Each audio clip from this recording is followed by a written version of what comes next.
시청자 여러분 안녕하십니까? KBS 9시 뉴스입니다. 여러분 안녕하십니까? 여러분 안녕하십니까? 여러분 안녕하십니까? 오늘의 주요 KBS 뉴스입니다. 뉴스룸을 시작하겠습니다. 조중동 지금 조중동이 계속 이렇게 경영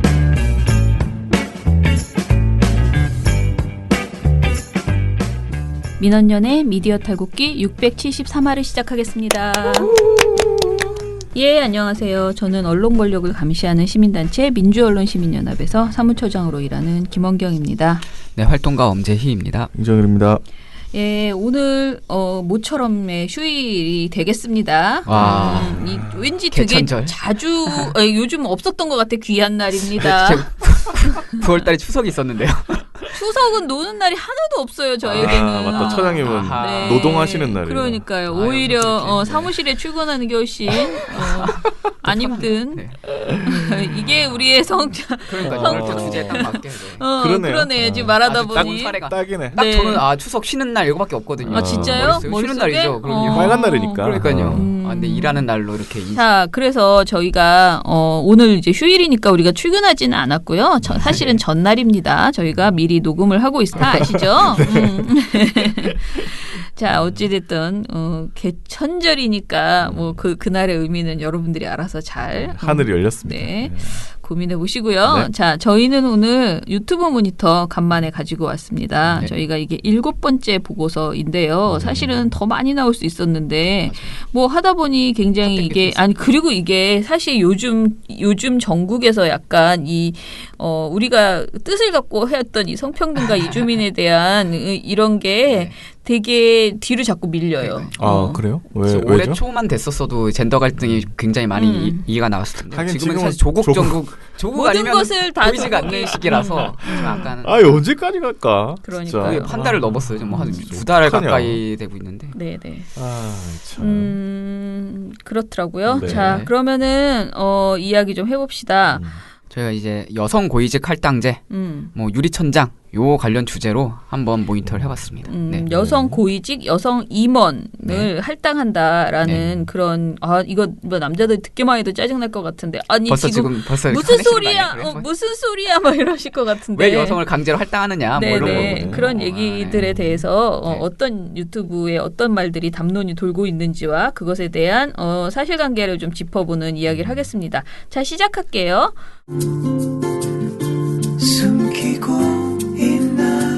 민원연 유튜브 모니터. 보이나요 특집.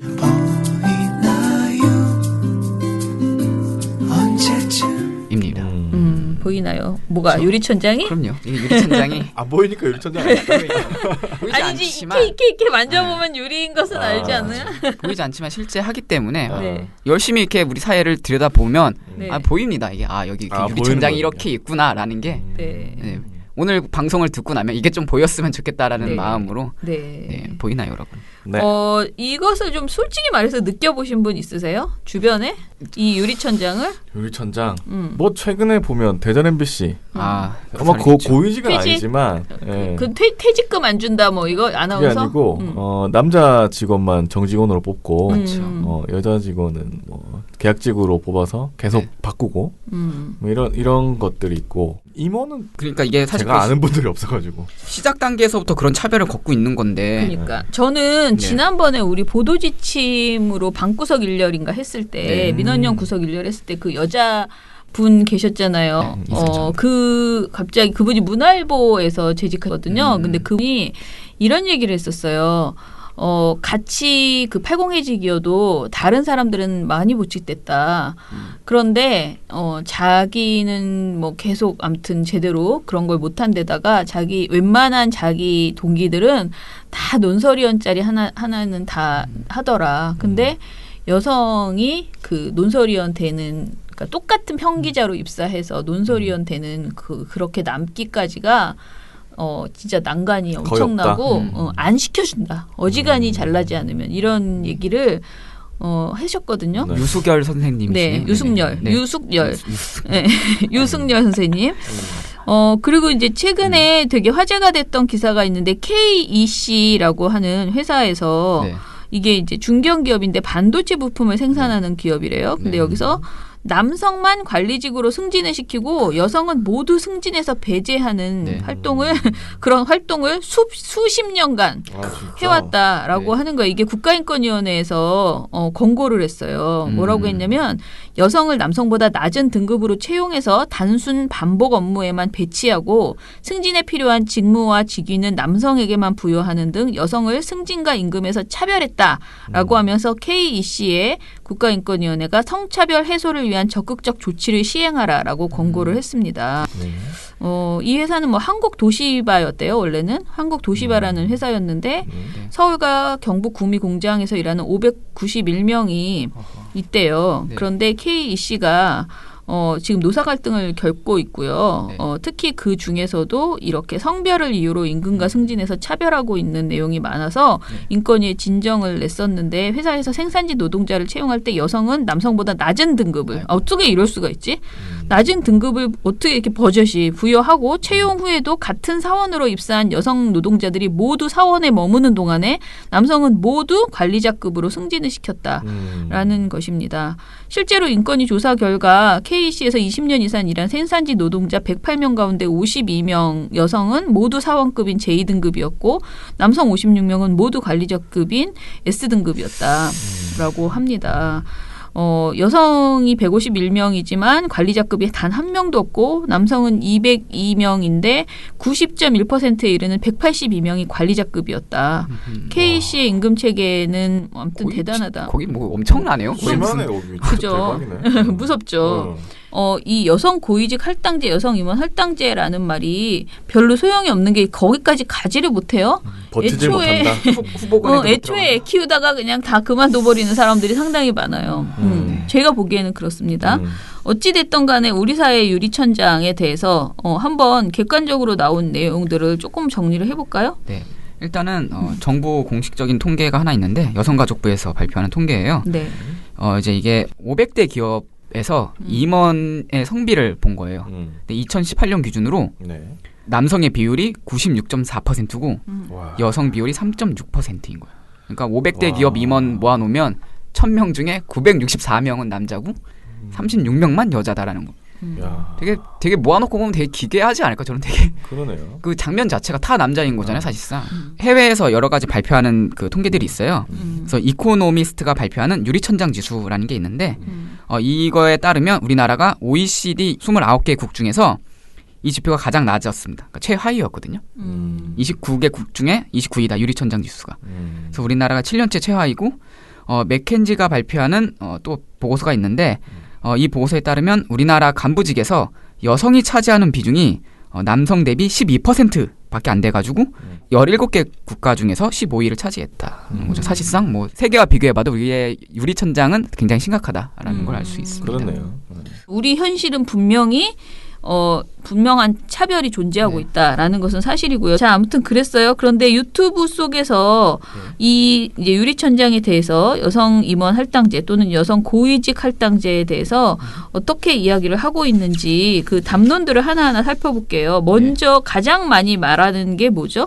많은 유튜버들이 네. 그러니까 이거 비판하는 그러니까 여성 고위직 할당제를 비판하는 많은 유튜버들이 네. 우리 한국 사회에 성차별은 이미 없어졌다라는 전제를 깔고 이야기를 하는 거예요. 2030 세대에 누가 지금 성차별을 받고 있느냐, 지금 성평등한 사회 아니냐라고 이제 전제를 깔고 시작하면서 이야기가 들어가죠.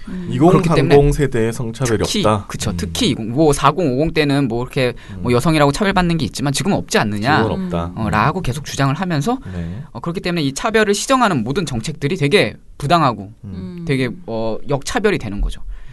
그래서 어떤 얘기를 하냐면 어떤 유튜버는 이제 이 여성 고위직 할당제에 대해서 어떠한 피해의식이 있어서 그래요. 여성들은 잘하고 아무 문제도 없는데 운동장이 기울어져 있다는 거죠. 전형적으로 사회 탓하는 좌파 논리라고 뭐 이렇게 비난하기도 하고. 엥? 좌파 논리가 왜 나와?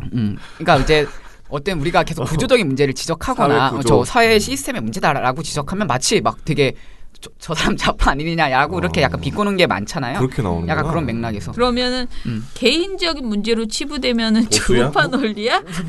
그렇게는 안 되죠. 싶다. 프레임이 이렇게 안 되어 있는데. 네. 그럼 오빠는 정치하면 안 되지. 열심히 하면 되잖아. 그렇네요. 사회 문제 관심 사회를 왜 보고 바꿔? 너 혼자 열심히 해라. 너 혼자 먹고 살아라 뭐 이런 건가? 뭐 하여튼 이렇게 비난을 했고 또 다른 유튜버는 아니 기업에서 여성이 능력 있으면 알아서 위로 올려줄 거고 실제로 요즘 그런 여성들도 많이 있는데 왜 능력을 다 떠나서 자리 만들어서 여자만 혜택 줍니까? 뭐 이런 식의 논리. 아니면 세상에 어떤 기업에 여자라는 이유 하나만으로 차별 채용을 하나요? 여자라서 채용을 안 한다? 그건 피의식입니다. 라고 이렇게 얘기합니다. 하지만 오늘 우리가 앞에 서두에서도 계속 이 여자라서 차별받는 사례를 쭉 나열했었죠. 하여튼. 근데 요즘 2030 세대는 그렇지 않다라는 것은 사실인가요? 나는 2030이 아니라 모르겠는데. 저도 이거 상공. 30이잖아. 40이야? 20은 아니니까. 30이죠. 저도 이제 30인데. 저는 근데 40에 가까워. 네. 그래서 저희가 이제 좀 찾아본 거죠. 실제로 어떤 이렇게 성차별이 있냐, 우리 사회에 성차별이 있냐 없냐를 저희가 좀 여러 가지 통계와 아니면 이제 자료들을 찾아보면서 네. 여전히 그런 차별이 존재한다라고 네. 저희는 생각을 하고 있고 그걸 이제 반대쪽에서 뭐 어딨냐라고 물어볼 거잖아요. 그래서 이제 어디 있는지를 좀 몇 개 기사를 가져왔습니다. 찾아보세요. 네. 네. 그래서 일단은 채용 과정에서의 성차별부터 이제 짚었거든요. 네. 네. 그러니까 어제 30일자에 서울교통공사에서 이 성차별 채용하다가 적발된 사례가 하나 나왔거든요. 네, 이것도 네. 똑같았는데 그냥 면접 과정에서 여성들에게 점수를 낮게 줘서 여자라는 이유로 일을 못할 것 같으니까 점수를 낮게 줘서 차별 채용한 사례가 일단 어제 30일자로 터진 것도 있고 그 이전에 이제 대법원 판결 나온 것들 몇 개 있거든요. 대표적인 게 이제 가스안전공사 사례예요. 이것도 이제 신입사원 공개 채용 과정에서 이 여성 지원자 7명을 떨어뜨리기 위해서 면접 점수를 조작한 사건인데 채용 과정에서 여성을 뽑지 말라고 지시해 재판에 넘겨졌던 박기동 전 한국가스공사 사장이 대법원에서 징역 4년을 확정받았습니다. 박 전 사장의 지시대로 여자 대신 남자를 뽑기 위해 31명의 점수가 조작됐습니다. 박기동 전 한국가스안전공사 사장은 2015년 직원 채용 당시 예비 합격도 못할 점수인 A씨를 뽑으라고 인사부서에 지시했습니다. 남자이고 군대를 다녀왔다는 이유 하나였습니다. A씨를 뽑기 위해 9명의 성적은 조작됐습니다. 다음 해 채용 때는 여자를 뽑지 않겠다는 방침을 더 노골적으로 드러냈습니다. 박 전 사장은 여자는 출산과 육아휴직 때문에 업무 연속성이 끊어질 수 있으니 탈락시키라며 점수 조작을 지시했습니다.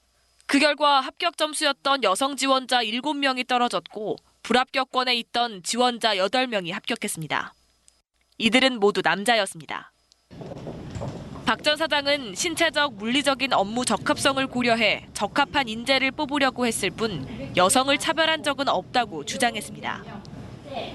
법원은 그러나 다른 업무에 비해 위험하다는 사정만으로 여성을 배제하고 대신 남성을 뽑는 건 합리적이지 않다고 판단했습니다. 대법원은 박 전 사장이 이사 시절 가스 안전인증 기준을 바꿔주는 대가로 1억 원이 넘는 돈을 받은 뇌물수수 혐의도 유죄로 인정해 징역 4년을 확정했습니다. 아니 이게 공사 사장이 어떻게 이런 소리를 할 수가 있어요? 대박. 지시를 한 겁니다. 사기업도 아니고 사기업도 이렇게는 안 공사인데 할 텐데. 그러니까 소름 돋는 일인 거죠, 이게 사실. 와. 100분 토론에서 이렇게 막 누가 이 성차별 이야기하면서 누가 이런 얘기를 하니까 네. 이준석 씨께서 이제 범죄를 들이내면 그러니까 이런 사례에서 범죄를 얘기하면 안 된다라고 이렇게 막 반박을 하거든요. 그러니까 되게 뭐 일탈적인 사례일 뿐이지 이 전체 사회 구조를 보여줄 수 없는 거다라고 막 반박을 하는데 이런 일탈이 너무 많은 거예요, 이런 것들이. 그러니까 또 있는데 또 있어요? 네. 대한석탄공사에서도 이 2014년에 청년 인턴 채용을 진행하면서 여성 지원자 142명 중에 단 3명만 서류를 통과시켰어요. 142명 중에 3명. 이야. 이상하잖아요. 뭐 도대체 그럼 142명이 다 막 이상한 사람들이고 사람들이냐? 그래서 3명만 했나 했더니 서류 전형 과정에서 남성 지원자에겐 높은 점수를 주고 여성 지원자에겐 고의적으로 낮은 점수를 준 게 적발이 된 거죠. 아, 그래요? 네. 그래서 최종 합격자 6명 모두 남성이었고 당시 검찰은 이걸 적발해서 이제 기소를 했고요. 그러니까 어떤 이제 여성에 대한 선입견과 편견이 깔려 있는 거죠. 기본 바탕으로 아까 전에 뭐 우리 박 사장께서 하신 것처럼 여성은 뭐 인턴인 심지어 인턴임에도 아니, 불구하고 심지어 인턴은 몇 개월밖에 안 하잖아요. 뭐 이렇게 일을 못한다라는 대상의 이상한 편견을 가지고 이게 뭐지? 이런 면접 점수를 조작했고 그 다음에 작년에 아주 크게 이슈가 됐던 게 사실 은행권에서의 성차별이거든요. 이것도 굉장히 심각합니다. 네, 특히 은행은 아주 유명하죠. 네. 예전에 옛날부터 네. 여성 그 앞에서 이제 그 하시는 분들 여성 은행원들 있잖아요. 네. 그분들과 그 뒷줄에 앉아 계시는 남성 은행원들의 성차별이 또 엄청났었거든요. 아, 그래요? 근데 이게 그 많이 없앤다고 막 이제 그쪽에서도 노조에서도 하지만은 이게 좀 고질적인 부분이 분명히 계속 남아 있어요. 제가 이 이상한 것. 은행은 여성분들이 더 많이 들어가는 걸로 알고 있는데 그건 또 아무튼, 아닌가 봐요. 아니 그러니까 사실- 여성이 많은 건 사실이었죠. 아 그래요? 네. 근데 아무튼간에 어떻게 나왔다는 거예요? 일단은 국민은행인데 음. 신입 행원 채용 서류 심사에서 네. 남성이라는 이유로 수백 명의 남성 지원자에게 점수를 이제 무더기로 그냥 올려준 사실이 적발된 거거든요. 이거는 그냥 올려준 거예요. 그냥. 남자야, 오케이 남자 플러스 점수. 여자는 점수를 좀 낮추고.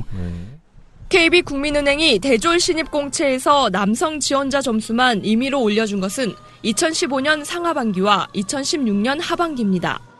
1차 서류 전형 심사에서 특별한 이유 없이 남자 지원자들 점수를 무더기로 올린 겁니다. 각 공채 때마다 100여 명씩 모두 합쳐 300명이 넘습니다. 그 결과 여성 지원자의 점수는 상대적으로 낮아졌고 이 가운데 일부는 서류 전형에서 탈락했습니다. 금감원이 의뢰한 채용 비리를 검찰이 수사하면서 새롭게 드러난 겁니다. 검찰은 지난 6일 업무방해 혐의와 함께 남녀고용평등법 위반 혐의로 오모 인사팀장을 구속했습니다. 남녀고용평등법에는 남녀를 차별해 채용해서는 안 된다고 규정돼 있습니다. 공기업뿐만 아니라 사기업도 당연적으로 적용되는 규정입니다. 합리적인 사유 없이 성별 또는 혼인 유무에 따라서 차별을 하지 말라는 하나은행도 채용 과정에서 남녀 채용 비율을 사전에 정해놓고 채용 절차를 시작한 것으로 드러나서 이것도 금감원 수사 결과 이제 적발이 됐죠. 2013년도 하나은행의 상하반기 남녀 최종 합격자 비율입니다. 상반기는 10.8대 1, 남성이 97명, 여성이 9명이었고 하반기는 5.5대 1로 남성은 104명, 여성은 19명에 그쳤습니다. 금감원 조사 결과 하나은행은 남녀 채용 비율을 사전에 아예 정해놓고 채용 절차를 시작한 것으로 드러났습니다. 지원자의 남녀 비율은 1.3대 1로 거의 비슷했지만 전형이 진행될수록 성비 차이가 벌어졌습니다. 여성 지원자만 서류 전형 커트라인을 크게 높여 떨어뜨린 겁니다. 남녀 차별이 없이 커트라인을 운영하였다면 남녀 비율은 4대 1이 아니라 1대 1에 근접하여 여성 합격자 619명이 증가하고 남성은 그만큼 감소했을 것으로 추정됩니다. 최종 면접에서도 순위 조작으로 합격권인 여성 2명을 탈락시키고 남성 2명을 합격시켰습니다. 하나은행 직원이라고 밝힌 A씨는 SBS에 이메일을 보내 2015년 채용에서도 인사부가 면접관들에게 남녀 비율이 있기 때문에 여자 지원자에게 많은 점수를 줘서는 안 된다고 말했다고 폭로했습니다. 은행권을 중심으로 남성 우대 분위기가 있다는 건 누구나 다 알았지만 사실 이 얘기 많이 했어요. 보이지 않는 거잖아요. 뭐 그런 게 어딨어라고 말하면 증거될 게 없는데 네. 사실 이런 어떤 일탈적인 범죄 행위를 통해서 사실임이 드러난 거죠. 우리나라에서 채용 과정에서 이렇게 성별이 개입이 되는구나라는 걸 사실 보여주는 사건이라고 생각합니다. 네. 자, 그러면은 입사 후에는 그럼 괜찮은가? 입사만 일단 어려워. 입사가 어렵지만 입사 후에는 우리 여성들 괜찮은가라고 맞아, 한번 어렵게, 봅시다. 예, 이런 네. 어떤 성차별적인 채용 과정을 뚫고 입사를 네. 하더라도 네. 사실 이제 이 직장 내 남성 중심 문화에 대한 지적들이 굉장히 많이 나오잖아요. 네. 근데 사실 저는 남성으로 살고 있기 때문에 이거에 대해서 사실 언급하고 이야기하는 게 되게 좀 약간 부담스럽다고 해야 되나? 네. 아 그래요? 왜냐하면 제가 겪어보지 않은 일이잖아요. 그러니까 사실 많은 이 남성 유튜버들이 네. 자기 시선에서 내가 남성 중심 문화를 겪어보지 않았는데 왜 자꾸 그걸 문제라고 얘기하느냐 식으로 얘기를 하거든요. 내 눈에 없는 게 아니잖아요. 그러면 일단은 다른 사람들이 어떻게 이야기를 하고 있는지, 여성들이 어떤 피해를 당하고 있는지 이야기를 들어보는 태도가 되게 중요하다고 생각해서 제가 여러 가지 이제 뭐 이렇게 자료를 좀 찾아봤죠. 그래서 저는 남성 중심 문화라고 하는 게 네네. 그 단어를 좀 바꿔야 되는데 군대식 문화라고 바꿔야 될 것 같아요. 그쵸? 군대식 서열 문화. 예, 약간 까라면 그런 까라. 게 있거든요. 가부장적인 그런 분위기. 근데 사실 군대 문화보다는 이제 사실 가부장적인, 그러니까 여성을 되게 뭐 대상화한거나 아니면 부품으로 여긴다거나 아니면 주요 업무에서 배제시킨거나 뭐 이런 식의 문화에 대한 지적들이 되게 많이 나오고 있거든요. 여성이나 이렇게 소수자들을 다 하찮은 것으로 대하는 그런 목소리들 있잖아요. 뭐 아침에 여성이 오면, 뭐 아침에 장애인이 오면 이런 식의 굉장히 그 저급한 그런 우리 사회에 진짜, 네. 예전에 생각들이 있었거든요. 그게 뭐죠? 그러니까 장사를 할 때 네. 아침에 여성이 처음 첫 손님? 살려고 첫 손님을 하면 오늘 운이 별로다. 심지어 저는 안경을 꼈잖아요. 어렸을 때 안경을 낀 사람이 와서 물건을 산다고 안 판다고 한 적도 있었어요. 저 어렸을 때 그런 걸 당해봤거든요. 미개한 느낌이에요. 그죠? 미개한 느낌. 그런데 그런 게 우리 사회에 있어. 뭐야? 장애인이 오면 뭐가 오면 뭐 이러면서 그러니까 굉장히 까다롭게 자기들이 생각하는 어떤 그쵸. 기준을 가지고 근데 거기에 그 서열 속에 여성도 존재한다는 거예요. 네. 장애인 뭐 안경 낀 사람 뭐 이런 여성은 식으로 뭘 해야 된다라는 그런 고정관념 자체가 문제라는 거고 우리 사회에서 여성은 어때야 된다라는 관념들이 되게 뭔가 뭐 부수적인 일을 해야 되는 거고 뭐 예컨대 뭐 커피를 타는 일은 여성이 하는 거고 뭐 잔무는 여성이 하는 거고 이런 게 문제라는 거죠. 그래서 대표적인 사례가 이건 사실 되게 크게 한번 논란이 됐던 게 있어요. 작년 11월에 이 오거돈 부산시장께서 사진 하나 잘못 올려가지고 아주 여러 사회적인 몸매를 맞은 사건이 있었는데 이게 뭐냐면 회식을 했는데 그냥 오거돈 사장 양 옆에 그냥 여성 직원을 앉혀놓은 거예요. 근데 이게 바로 시장. 오거돈 시장께서 양 옆에 여성 직원들을 앉혀놓고 회식을 한 거잖아요. 한 사건인데 이게 바로 이제 고정관념을 보여주는 거죠. 나이가 젊은 여성은 지위가 높은 중장년의 어떤 장식품처럼 활용되어야 된다라는 편견이 개입했기 때문에 이렇게 배치를 한 거죠, 사실. 그래서 사실 오거돈 시장이 나중에 사과도 했어요. 그래가지고 내가 잘못된 간습과 폐단을 안일하게 여기고 있었다면서 사과도 했거든요. 근데 이런 어떤 잘못된 어떤 남성 중심 문화의 관행이 이 직장 문화 속에서 계속 많이 뿌리를 내리고 이런 있다. 얘기 하려고 하면은 진짜 사람들 한마디씩 하라 그러면 한 1000개도 더 할걸요? 그러니까 저도 제 친구들이랑 최근에 무슨 얘기를 했는데 저랑 잘 아는 친구 그러니까 원래 어렸을 때 친구인데 걔가 이제 그 주민센터에서 하는 그 회의 같은 거가 있대요. 거기 자기가 들어간대요. 그게 뭐냐면 그 지역에 나름의 유지 비슷한 사람들이 이렇게 모여서 하는 회의래. 내 갑자기 이름이 생각이 안 나는데 그런 회의를 들어갔대. 그런데 자치센터 뭐 이런 거, 주민자치회의 뭐 이런 거래요. 근데 얘가 갈 때마다 이제 회식을 하잖아요. 그러니까 끝나면은 회식을 하는데 아주 간단한 밥집에 가서 밥을 먹는데 꼭 그 동장님 옆에 자기를 앉힌대. 근데 내 친구 여자친구인데 예쁘고 되게 좀 약간 화려한 스타일의 그런 아주 멋있는 여자친구거든요. 근데 항상 거기 앉혀가지고 자기가 막 화를 냈대요, 이번에 최근에. 아니 내가 무슨 장식품이냐? 뭐 그렇건 내가 접대 분야라고 그랬대 내 친구는 막 화를 냈대 그 직원한테. 왜냐면 내가 앉고 싶은 자리에 앉으려고 했는데 아유 누구누구님께서는 여기 앉으셔야죠, 동장님 옆에 앉으셔야죠 이렇게 말했는데 그게 너무 기분이 이상했대요. 그래서 막 화를 냈대. 아니 내가 앉고 싶은데 못 앉냐. 그리고 왜 동장님 옆에는 여성분을 앉히려고 하느냐. 라고 막 화를 냈대. 근데 이 얘기를 부산시장 이거를 보면 에이 뭐 꼭 그렇게 생각해. 어떻게 보니 하다 보니 사진에 그렇게 앉았겠지 하는데 이 밑에 있는 분이 그렇게 세팅을 자꾸 해줘. 그럼요. 그렇죠. 아유 여기 앉으세요. 그게 바로 남성 막 중심 이러면서, 문화라는 거죠. 접대를 해드리려고 하는 여자를 거지. 갖춰야 그 되는 거야, 분을 라는. 높은 분을 접대하기 위해서 높은 분 양 옆에 젊고 활발하고 쾌활하신 막 이렇게 이렇게 액션이 많은 그런 분을 일부러 앉혀서 이렇게 막 이렇게 호응을 해주게 하는 이런 문화가 있다는 거죠. 이건 되게 흔해버린 아주 흔한 일입니다. 사실 이게 그 그래서 유튜버들은 우린 이런 거를 짜증납니다. 피해 의식으로 얘기하는 거예요. 맨날. 안 피해 의식입니다. 정말 많습니다. 왜 너만 이렇게 유달리 그러냐라는 식의 주장인데 사실 이게 여러 개 계속 여기저기에서 이런 목소리가 나온다면 어떤 피해 의식이 아니라 우리 사회에 어떤 구조에 문제가 있구나라는 걸 인식을 그리고 해야 반대로요. 남성 만약에 이거를 진짜 우리가 또 이렇게 반대로 하자고 얘기하면은 너 혹시 뭐 메갈리안 또는 뭐 이러면서 뭐 이렇게 얘기하는데 그게 아니고요. 진짜 반대로 생각해 보세요. 당신이 남자인데 여성들만 겁나게 많은 어떤 회사에 들어왔는데 맨날 나한테 그 우리 여성 사장님 옆에 앉으라고 그래 보세요. 그리고 나는 싫은데 그 사장님이 막 이상한 농담 자꾸 하고 막 누구 뭐 어쩐가 뭐 여자친구 요즘 여자친구 있나 뭐 이러면서 막 시덥지 않은 소리 한다고 생각해 보세요. 얼마나 그러니까 이게 입장을 바꿔서 생각해 보면 얼마든지 이해가 갑니다. 저는 실제로 남자 후배들한테 이런 얘기도 많이 들었거든요. 자기가 회사에서 그런 경험을 했는데 그러니까 저는 여성 상사들도 되게 조심해야 된다고. 여성 상사들이요 생각보다 그거를 몰라가지고 나는 괜찮겠지 내가 하는 것은 괜찮다고 생각해서 남성 그 이제 직원들한테 함부로 하는 경우도 분명히 있어요. 그러니까 그거를 약간 자기의 뭐라고 해야 되나? 내가 좀 이렇게 털털하다. 네네. 내가 이렇게 뭐 말을 근데 뭐 편하게 할 수 있다.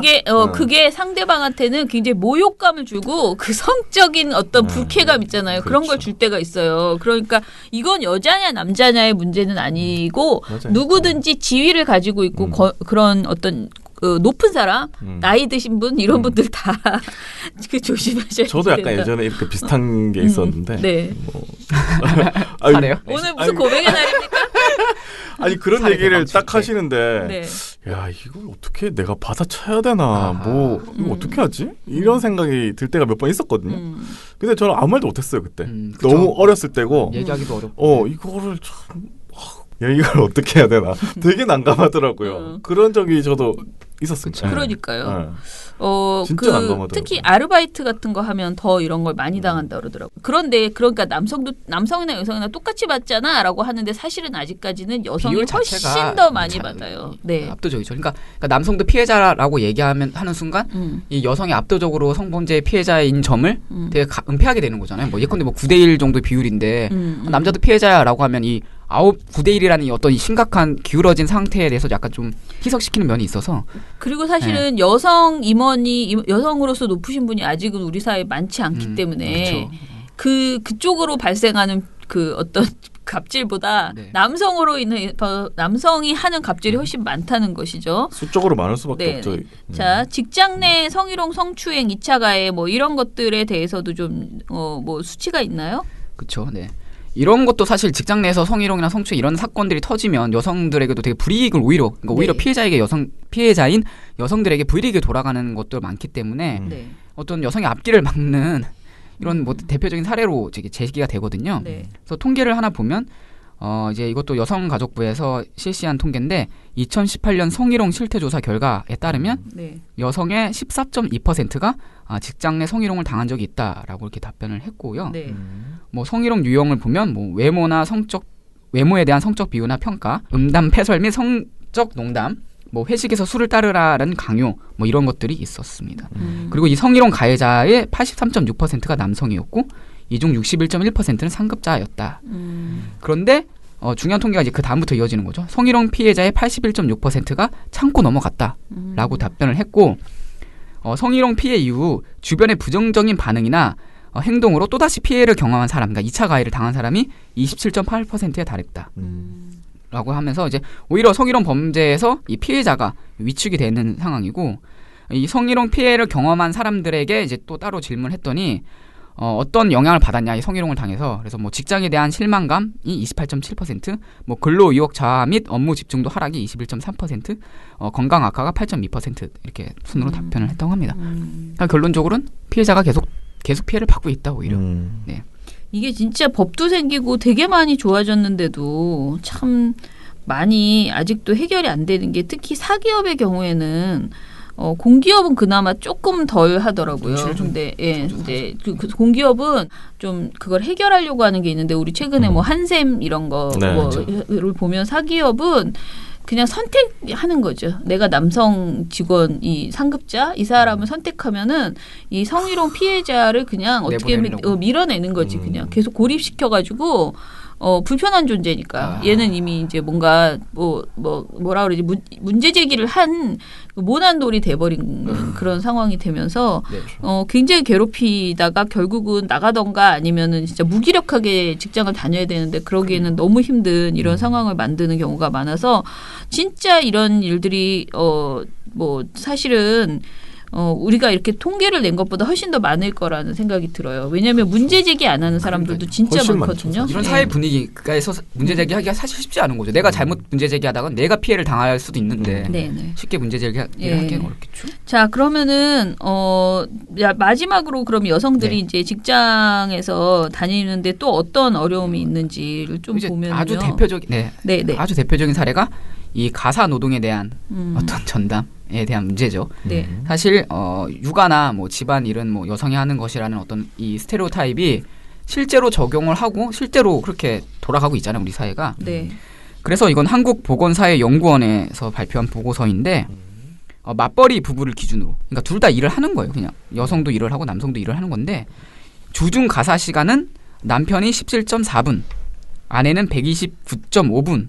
으로 아내가 남편보다 7.4배 더 많이 일을 하는 것으로 나타났고 주중 육아 시간도 아내가 52.2분, 남편이 14.9분으로 3.5배가 많은 것으로 나타났습니다. 차장님 맞는 것 같습니까? 실생활에 볼 때. 처장님도 저는- 약간 들어보면 처장님이 다 하지 않아요? 육아를 안 해서 그렇지 나머지는 다 내가 하죠. 거의 뭐- 이제는 육아를 아니, 안 애들 해. 다 키우셨으니까. 남편분이 라면 끓여 놓으면 뒤처리도 지금 처장님이 하신다고 들었는데 라면은 자기가 끓이잖아. 그러니까 끓이는데 항상. 뒤처리는 설거지는 처장님. 당연히 뒤처리는 내가 하고. 이중 부담으로 작용한다는 거죠. 내가 직장에서 일도 열심히 해야 되고 집안일도 잘해야 되고 이러다 보니까 되게 힘들잖아요. 근데 요즘 남성들은 이제 요즘 저도 여성들이 근데 사실 그렇게 할 수 없다라고 이제 미리 선언하면서 결혼할 때 뭐 네. 같이 육아를 하자. 반반씩. 라고 하면서 이제 육아를 굉장히 많이 부담해 주잖아요. 근데 이제 그것을 가지고 또 오히려 이제 징징징 하는 경우들도 있기는 해요. 남성들이. 그렇지만은 그러니까 굉장히 이제 왜? 뭐라 그러지? 자기가 너무 애쓰고 있어라고 이제 힘들어 하는 거죠. 돈도 벌고 애도 키워주고 네. 막 그게 이러는데 원래는 여자도 똑같이 지금 그쵸. 돈도 벌고 애도 키우고 있다라는 거죠. 그러니까 그런데 어찌됐든 주로 하는 어떤 주 양육자, 주 가정의 그 가정을 돌보는 사람은 늘 여성이라는 그 전제가 생각이 깔려 있기 있는 때문에 거죠. 그리고 또 재미있는 또 보고서가 하나 있는데 네. 이 여성신문에서 내놓은 어떤 사례 연구예요. 네. 그래서 기업 한 곳을 대상으로 이제 그 여성 임원들과 얘기를 한 거예요. 이렇게 막 얘기를 해봤더니 관리자가 총 34명 있는데 이 중에 18명이 여성이었어요. 이 기업이. 네. 근데 이 여성이 인터뷰하는 도중에 가정이란 말을 24.7회를 언급했고 남성은 9.5회 언급한 것으로 나왔어요. 그러니까 여성 임원들이 더 가정에 대한 어떤 언급이 더 많이 했다는 것 자체가 가정과 일에 대한 관심이 훨씬 더 많은 거고 남성은 이 가정과 일에 대한 관심이 훨씬 더 좀 떨어진다라는 그러니까 거죠. 똑같은 질문을 그러니까 네네. 비슷하게 인터뷰를 인터뷰를 하면서. 했는데도 괜히 자꾸 집 얘기를 집 얘기하는 했다는 거죠. 거잖아. 그래서 아유 네, 슬프다. 이 연구가 여성이 남성보다 승진 전망이 낮은 이유는 일과 가정에 대한 이중 부담 때문이었다라고 이렇게 평가를 했죠. 네. 그래서 진짜 요즘 뭐 그런 골드미스 이래가지고 아예 결혼을 안 하고 승진과 이제 직장에 전념하는 그런 이제 여성들도 사실은 굉장히 많죠. 왜냐하면 실제로 저도 요즘 우리 딸이 벌써 이제 결혼할 때가 다 돼가는데 얘가 아주 뭐 걔는 아직 회사도 제대로 못 다니지만 걔는 아무튼 어른이 될 때부터 그 굉장히 이 얘기를 많이 하더라고요. 그러니까 우리가 지금 가지고 있는 고정관념 있잖아요. 이런 식의 결혼 생활, 이런 식의 그 남녀 어떤 격차 이런 것들을 생각하면 네. 결혼을 못하겠다. 하고 싶지 않다. 네, 이런 얘기들을. 근데 그게 우리 딸만 하는 말은 아니더라. 많은 여성들이 그런 비혼선언을 고민을, 많이 예, 하시죠, 그런 요즘. 고민을 많이 하더라고요. 네. 자, 그런데 어찌됐든 우리가 이렇게 일일이 이런 얘기들을 한 이유는요. 여러분들이 계속 어디 요즘 여성 남녀 차별이 어딨어라고 말하는데 그렇지 않다. 여전히 우리 사회에는 남성 주도적인 어떤 부분이 분명히 있고 그리고 남성 중심적인 고정관념들이 분명히 존재하고 있다. 그것을 기본적으로 그걸 인정하지 않는 상태에서는 어떤 담론도 의미가 없어요. 그러니까 뭐 고위직, 뭐 여성 우선 주차, 뭐 뭐든지 다 차별 왜 차별을 해? 우리가 무슨 차별이 있다 그래? 헛소리들 하고 있어. 계속 이렇게 우기기 시작하면 서로 소통이 안 됩니다. 자, 그래서 요거는 좀 인정을 하시고 가야지 될 것 같다라는 네. 생각이고요. 자, 두 번째로 유튜브들이 많이 하는 말은 뭐죠? 이거부터는 거의 대놓고 여성이 남성에 비해 능력이 떨어지거나 승진 욕구가 없기 때문에 임원이 적다라는 주장이 그냥 적나라하게 이렇게 나오고 있습니다. 이렇게 되게 조회수 되게 높거든요. 또 막 30만, 60만 이렇게 되는데. 이런 말을 해요? 근데 사실 우리가 보기에는 되게 비상식적이고 왜 무슨 어떻게 여성이 남자보다 능력이 떨어지냐라고 이야기를 하겠지만 어떤 이 성차별적인 아니면 여성호적인 사상을 가지고 있는 사람들 입장에서는 내가 보니까 여자들이 더 못하던데? 라는 그런 편견을 가지고 있는 거였어. 어떻게 얘기하냐면 어떤 유튜버가 여성 임원이 적은 건 남자에 비해서 여자들은 승진이나 명예에 대한 욕구가 그렇게 크지 않기 때문 뭐 이렇게 얘기를 하는 거죠. 또 다른 사람은 회사에서 여성의 고위직 비율을 높이려면 일단 여자가 회사에서 많아야 되는데 이 회사들엔 여자가 들어가지 않거나 능력이 없어서 들어가질 못합니다. 근데 어떻게 여성 고위직이 늘려요? 뭐 이렇게 하고 말하고 자기보다 능력도 없고 노력에 반도 반도 안 한 여자가 여성할당제라는 낙하산을 타고 와서 자신과 같은 위치에서 동급 취급을 받는다면 이게 얼마나 짜증나는 상황 뭐 이렇게 얘기하면서 그건 진짜 짜증나긴 하겠다. 아니, 그러니까 내 말은요. 전제가 이거는 깔리네요. 자기 생각인 거죠. 그 사람이 노력하지 않았다는 걸 자기가 그렇죠. 어떻게 알 것이며. 네, 그러니까 전제가 이렇게 깔리는 말하면 거예요. 네. 정말 짜증 날 거예요. 내가 생각해도. 근데 그게 아니라는 거죠. 그렇죠. 아유, 답답하네. 식으로 참. 얘기를 했다. 그래서 뭐 반박하기도 민망하다라는 생각이 좀 듭니다. 근데 저는 솔직히 이거랑 정말 비슷한 또 오늘 체험의 날인데, 그러니까 자기 고백의 날인데요. 제가 이런 얘기를 듣고 오늘의 저는 그렇게 해서 만들어졌다라고 저는 생각을 하는데, 제가 이제 민원연을 중간중간에 계속 그만두고 제가 민원연 이제 92년도에 처음에 민원연 활동하면서 굉장히 열심히 하다가 아기 낳고 이제 그만뒀고요. 그리고 어떤 일을 하다가 계속 제가 중간중간 자꾸 그만뒀어요. 그리고 또 그게 비정규직이어서 그만둔 것도 있고 뭐 여러 가지 이유가 있지만 아무튼 꾸준하게 제가 이렇게 여기에 막 뼈를 묻겠다 이런 생각을 하지 못하고 이거 했다 저거 했다 했거든요. 그런데 어느 날 내가 되게 부러운 내 친구, 그 친구는 민원연 협동사무처장이었어요. 근데 그 친구의 소식을 제가 들었어요. 저는 민원연에 없었어요 그때. 근데 내가 그 친구가 너무 멋있어진 것 같아 내 기분에. 내 생각에 지금의 나처럼 보였어.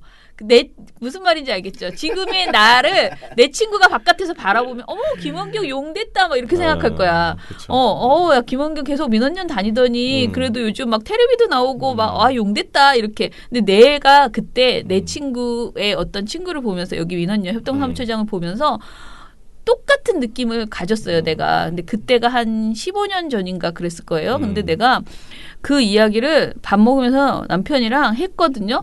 걔가 요즘 모두 하고 무슨 외부에서 어떤 활동도 하고 막 토론회에 나가서 막 이렇게 말도 하는데 너무 멋있어 보였어. 내가 그렇게 얘기를 했어요. 근데 그 얘기를 했을 때 우리 남편이 나한테 너는 그 대신에 애를 잘 키웠잖아 라든가 뭔가 나의 노고를 치하해 줬으면 내가 그냥 지나갔을 텐데 우리 남편이 너는 프로의식이 없잖아 라고 얘기했어요. 근데 그 말을 자기는 그냥 툭 말하는 그냥 기억을 못 하더라고. 자기가 그런 말을 했다는 들은 거. 사람 기억 못 합니다. 근데 나는 그 말이 너무 기가 막혔어요. 왜 그런 말을? 프로의식이 없잖아. 그러니까 내가 그걸 프로의식을 갖고 그 일을 계속하지 못했다라는 그런 생각이었던 것 같아요. 근데 사실 내가 그렇게 프로의식이 없게 사라진 어떤 맥락이 있을 거 아니에요. 삶에 애 키우고 뭐 부모님 뭐 이런 여러 가지 일들이 있었는데 그거를 그렇게 탁 듣는 순간 막 정말 이렇게 정말 불쾌하다고 말할 수 없는 어떤 이렇게 머리에 뭐를 탁 맞은 것 같은 그런 게 있었어요. 그래서 결심했죠. 어떻게요? 네가 피눈물 나게 내가 프로의식을 한번 보여주겠다. 이런 생각을 그때 한 거야. 그래서 그때 제가 다시 민원연에 들어오게 됐어요. 근데 물론 그것 때문에 내가 민원연에 가겠다 이런 건 아니지만 뭐 그러다가 금방 뭐 이제 민원연에서 찾았고 그래서 이제 왔거든요.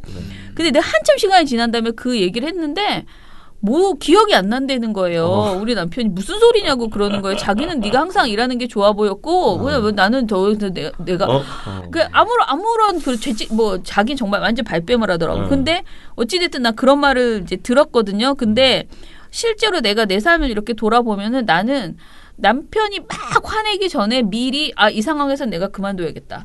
나는 시댁에 가야 돼. 나는 뭐 애는 만약에 둘이 같이 야근을 해요. 야근을 해야 될 수밖에 없는 상황이야.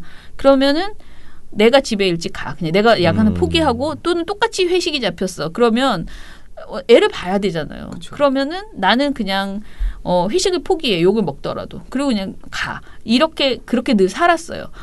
근데 그거에 대해서 프로의식이 없는 것이 돼버리는 거야. 어느 날. 그런 것에 대한 내가 이거를 남편한테 화를 내지 않았던 이유는 그때 당시에는 이건 내가 자초한 측면이 분명히 있다라고도 나는 생각을 했어요. 내가 좀 처음부터 왜 너만 이렇게 왜 내가 이렇게 해야 돼 이런 생각조차 못했어요. 그러니까 나는 되게 길들여진 거지. 잘못. 나는 굉장히 옛날 세대고 벌써. 지금도 저녁에 그렇죠. 그러니까 되게 많이 그런 거에 길들여져 있었던 거지. 그래서 그렇게 했어요. 그러다 보면 그럼 저만 해도 이 고위직 할당제라는 것에 있어서 저보다 더 연배 있는 분들은 더 얼마나 힘들게 견뎌왔겠어요. 직장 생활을 하면서. 예. 그걸 견뎌왔는데 고위직에 가지도 못해요. 정말 더 그 이전부터 다 사표를 낼 수밖에 없는 상황이 되고 왜냐하면 너무 승진이 안 되면 사람이 못 버티거든요.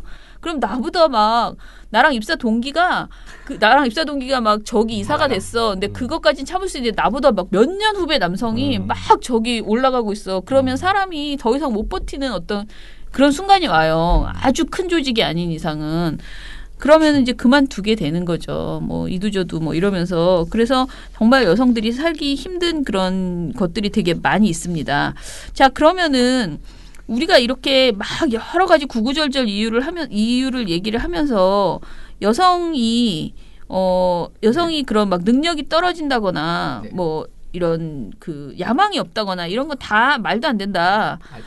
말도 안 된다. 이게 우리가 똑같은 조건으로 일을 하라고 하면 뭐 할 수 있는데 지금 사실은 그렇게 하기에는 어려운 측면이 있어서 그러니까 진짜 애 키우고 뭐 이런 너무 많은 우리한테 주어진 어떤 책무가 너무 많았기 때문에 이렇게 된 것이다라는 것을 계속 얘기를 하고요.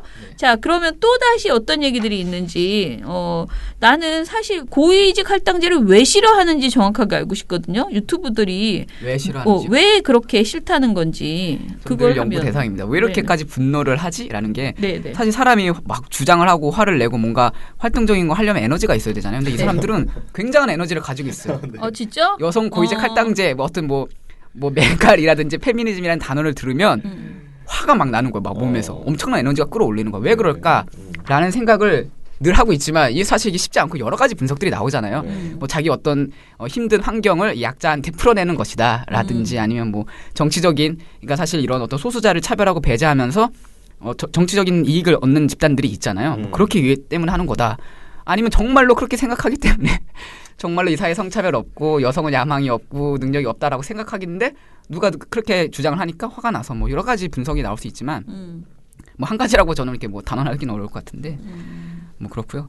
그 다음에 이제 뭐 다음 주제로 넘어. 네. 그래서 이제 또 어떤 얘기가 나오냐면 뭐 이 사람들이 이제 이런 얘기도 많이 해요. 그러니까 여성 고위직 할당제를 왜 하냐 도대체 이게 어떤 이익이 있느냐 아니면 뭐 이걸 함으로써 기업에게 손해를 가는 게 아니냐라는 주장을 되게 많이 하거든요. 그래서 어떤 유튜버는 여성이 많으면 뭐가 좋은데 여성 임원이 많으면 그 소속 단체가 뭐가 좋은지 분명히 말할 수 있으면 이건 100% 도입해야 된다. 뭐 이런 식의 비꼬는 말을 하기도 하고. 또 어떤 사람은 제대로 된 판단을 내릴 수 없는 사람이 오직 여자란 이유만으로 고위직 자리에 올라서 잘못된 결정과 판단을 내려 회사가 쫄딱 망해버리면 그 상황은 누가 책임지죠? 라고 얘기를 했죠. 이것도 사실 전제를 깔고 있는 거예요. 그냥 여성이 능력이 없는데 간다라는 전제를 깔고 있는 건데 이 반대로 반대 측에서는 이 여성 고위직 할당제를 통해서 어떤 성별 구성의 다양성이 생기면 기업 경쟁력과 뭐 사회 발전에 기여한다라는 굉장히 많은 자료와 통계들이 있거든요. 그래 나는 진짜 이렇게 말하고 싶어. 남성 고위직 할당제가 있는 상황이다 지금 상황이. 96.4 대 3.6. 네. 너무 많은 할당을 니네들이 다 가지고 있는데 왜 굳이 이거 하나를 한다고 해서 이렇게까지 화를 내는지 조금 이해하기 힘드네요. 그래서 뭐 통계를 몇 개 보면은 글로벌 컨설팅 기업인 맥켄지가 발표한 어떤 연구 보고서에 따르면 네. 경영진의 성 다양성이 높을수록 기업의 성과도 높아진다라는 보고서를 발표했거든요. 네. 이게 What Diversity Matters라는 제목의 보고서였는데 오, 발음 좋아요. 다시 할게요. Why Diversity Matters입니다. Why Diversity Matters라는 보고서에서 이렇게 얘기했는데 그래서 네. 이 사람들이 2007년부터 2017년까지 10년간 연구한 결과 경영진의 성 다양성 수준이 상위 25%인 기업들은 이 하위 25%인 기업들보다 세전 영업 이익률이 평균 21% 높았다라고 이렇게 발표하기도 했고 크리스틴 라가르드 IMF 총재는 2017년 9월 서울에서 열린 한 컨퍼런스에서 노동시장에서의 성별 차이를 줄이면 일본은 9%, 한국은 10%, 인도는 27%까지 GDP를 증가시킬 수 있다라고 주장하기도 했습니다.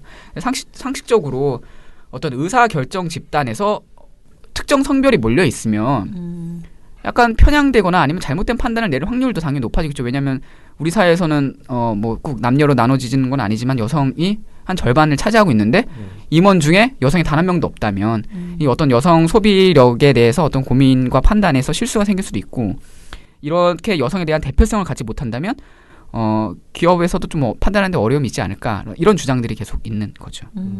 네. 실제로 이제 저는 두 가지 측면에서 이 말이 맞다고 생각하는데 네. 그 회사 조직 안에서도 여성 남성이 이제 거의 비슷하게 있어야지만 그러니까 그런 견제와 또는 그 다양성이라는 것이 양성이 가지고 있는 장단점을 이렇게 섞여야지만 회사가 잘 돌아갈 것 같기도 하고 중요한 거는 소비자 대부분 기업들은 뭘 팔잖아요. 서비스든 제품이든 그런데 그 소비자가 여성 남성이 다 있는데 남성들만 중심적으로 돼가지고 뭘 만들어낸다는 것 자체가 사실은 기본적으로 왜곡될 수밖에 없다.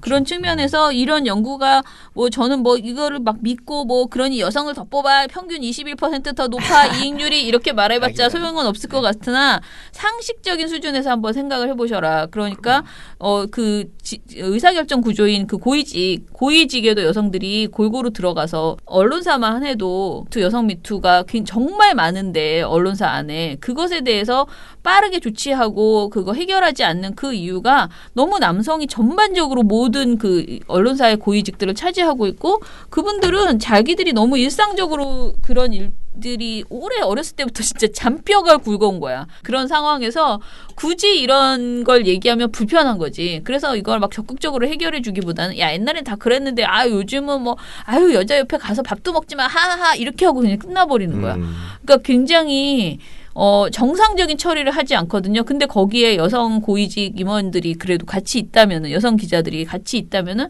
분명히 다를 거예요. 그래서 그런 측면에서 이런 다양성이 저는 굉장히 필요하다. 근데 이게 여성, 남성뿐만 아니고 사실은 좀 더 많은 분야에서 다양성이 필요하죠. 그러니까 뭐 외국 같은 경우에는 인종이 다양하면 인종별 이것도 성비도 되게 중요하고 장애인들도 당연히 회사에 들어와서 의견을 개진할 수 있게 해야 되고 이런 것들을 계속 늘려가는 거잖아요. 그렇죠. 그러니까 우리가 말하는 사회적 소수자에 대한 배려들이 이게 그 배려가 그들에 대한 특혜가 아니고 그 배려를 통해서 최소한의 어떤 평등할 수 있는 그 구조를 만들어 나가는 거거든요. 근데 자꾸 왜 그 사람한테만 계단을 줘? 그 사람한테 계단 주는 건 차별이야라고 우기는 지금 논리를 계속 이야기하고 계시거든요. 그렇죠. 사실 역차별이라는 거는 어떤 평등해진 이후에 저는 나와야 되는 이야기를 생각하거든요. 네. 둘 다 평등한데 누구한테 특혜를 주면 역차별이지 지금 전혀 평등하지 않은 상태에서 이 불평등한 점을 시정하는 거에서는 우리가 역차별 얘기하기는 아직 이르지 않나라는 생각이 좀 듭니다. 네. 그래서 여성 임원 할당제가 진짜 많이 되고는 있어요? 이게 사실 포인트인데요. 네. 우리 사회에서 여성 고위직 할당제가 할당제면 되게 강제성이 있는 것처럼 보이잖아요. 네. 근데 그런 게 전혀 없다는 거예요, 사실. 여가부가 지금 추진을 하고 있을 뿐이고 실질적으로 어떻게 뭐 강제적으로 여성 할당제 임원은 10%야 20%야 이런 개념이 아니라 기업에게 자율 협약을 맺는 방식이거든요. 그래서 기업에게 너네 임원이 너무 적으니까 몇 %까지 여성 임원 늘릴 수 있냐 뭐 이렇게 얘기해서 우리는 이 정도 늘리겠다라고 얘기해서 실제로 확인해보고 실제로 그렇게 늘어나면 이렇게 우수 사례가 있다라고 전파를 하는 방식으로 아무것도 아니네. 그냥 문화를 바꿔보려고 하는 그런 그래서 노력이네. 기업이 나 싫은데라고 하면은 어떤 강제성을 띌 수 있는 그러니까 무슨 장애인 채용처럼 그걸 안 하면 벌금이 나온다거나 이런 건 아니잖아요. 그죠? 그런데 그런 상황이라는 것이죠. 그렇군요.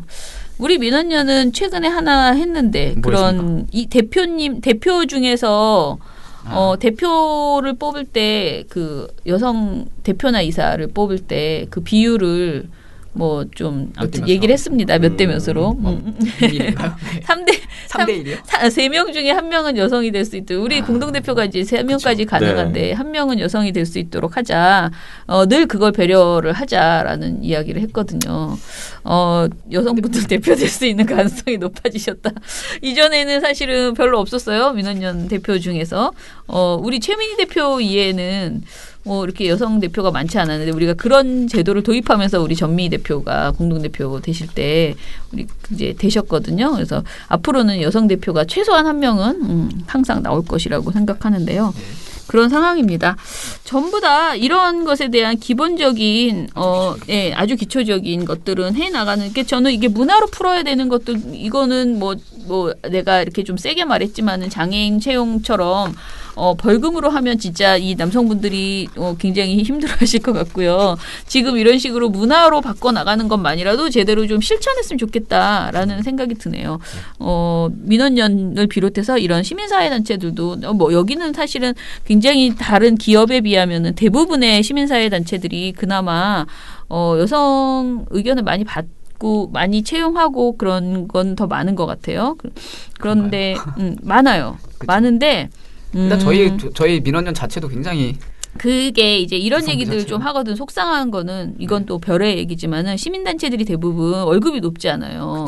그래서 이게 이제 남성들이 뭐 이렇게 뭐 내가 가장이 돼서 집안을 꾸려 나갈 만한 임금이 안 된다라고 생각해서 어느 정도 다니다 나가고 그러면 남은 여성들이 대부분 이 조직을 이끌어 나가다 보니 그렇게 되는 경우도 활동가는 오히려 그러니까 이 시민사회단체 활동가는 그런 경향이 좀 있더라고요. 그것도 슬픈 일이에요. 슬픈 일이죠. 예. 자, 그러면은 오늘 방송은 이것으로 마무리하고요. 이 여성 고위직 할당제에 대한 반대 의견들 마지막으로 다시 한번 정리하면 아니 우리한테 성차별이 어딨어? 라고 우기는 분들 그다음에 여자는 원래 능력이 없어라고 우기는 네, 사람들. 그리고 여성이 야망이 없어. 야망이. 프로의식이 없어. 이런 분들. 프로의식. 야망은 제가 없습니다.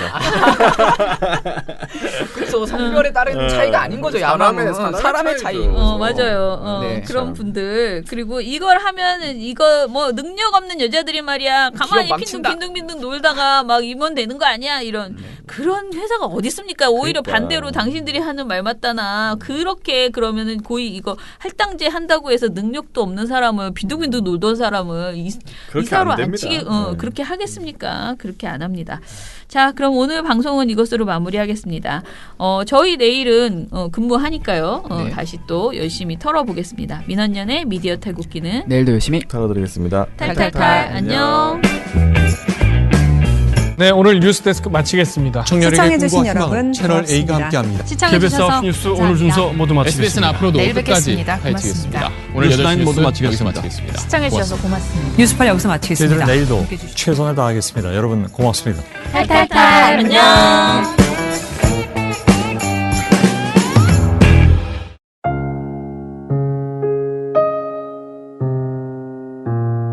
지금 당신의 손에는 무엇이 있습니까? 오직 민원연에서만 볼 수 있는 모니터 보고서. 온라인 오리지널 콘텐츠 민원연의 미디어 탈곡기. 팩트체크를 넘어선 민원연 프레임 체크. 뭐야 이거?